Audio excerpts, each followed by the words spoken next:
closing chapter of the book of Hebrews offers many timeless instructions for Christian living, including Hebrews 13:17.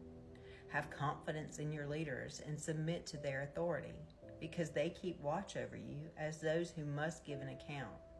Do this so that their work will be a joy, not a burden, for that would be no benefit to you. How does this apply to us, and what exactly does it mean to submit to authority?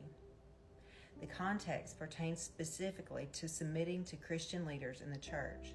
However, various other biblical passages encourage us to submit to all forms of authority, even secular governments. Submitting to authority encompasses acknowledging the role leaders have in our lives and obeying their instruction. Regarding the government, submitting to authority involves fulfilling our civic duties and obeying the law of the land.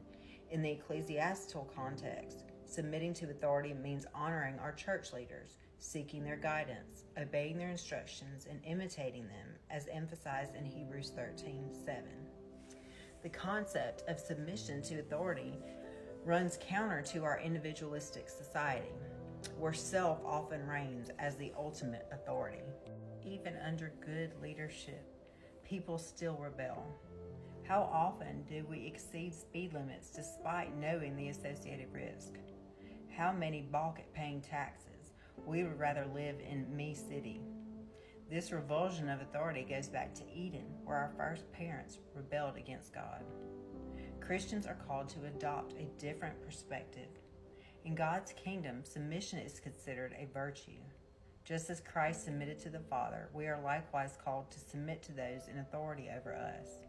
Those in authority are called to lead through service, prioritizing the interests of their followers above their own. Even in a post-Christian society such as ours, we are still obligated to submit to authority, just as the early Christians did in a hostile and godless environment.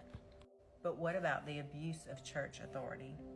Unfortunately, spiritual abuse is a sad reality in many churches, and we must understand that it is not God's plan.